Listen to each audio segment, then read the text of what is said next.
কিরকম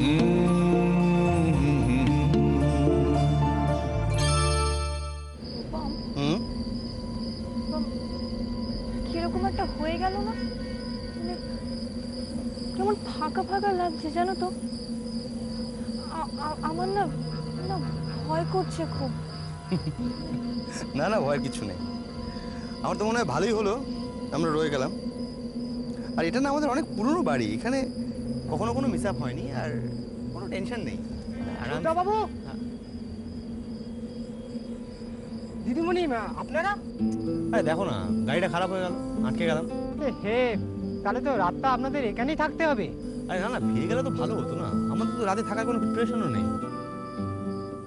যাকে যা হয়েছে হয়েছে, আর তো কিছু করারও নেই।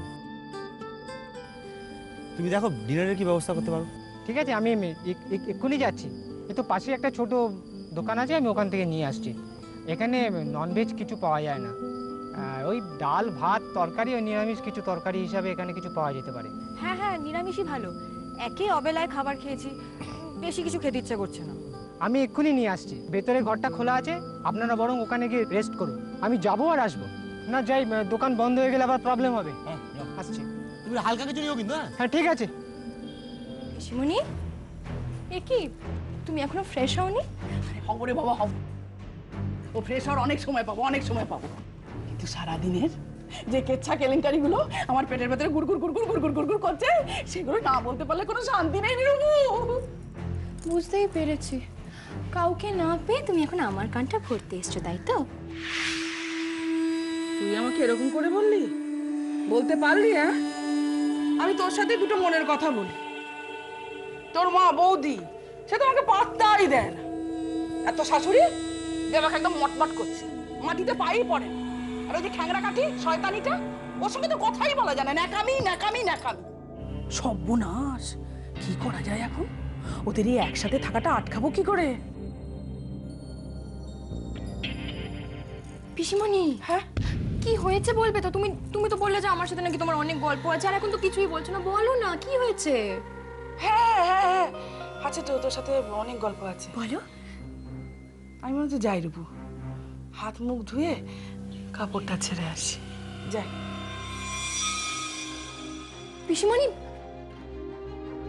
বেবি, ও মম, তুমি? প্রবল ফোন করেছিল? হুম।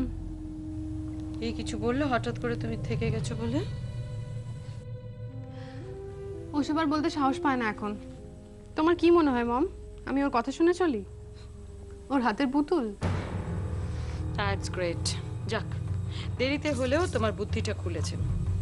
বেবি, অ্যাকচুয়ালি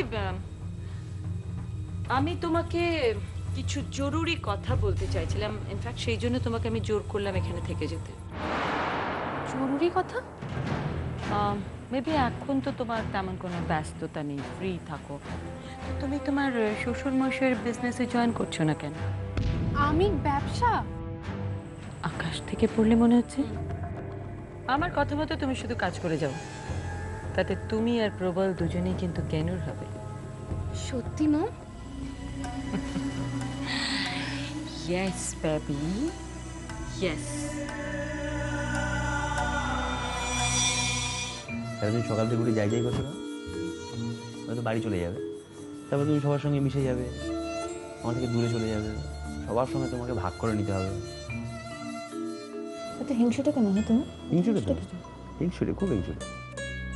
হ্যাঁ, তুমি সত্যি করে বলো, এই যে এতটা নিজের করে তোমাকে পেলাম, এটা কি বাড়িতে থাকলে সম্ভব হতো? হাসি হচ্ছে না?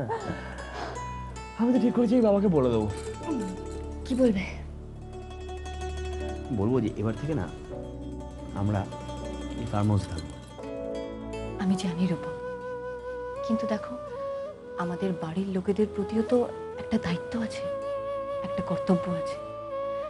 আমরা নিজেদের সুখের ব্যাপারটা শুধু কেন চিন্তা করব?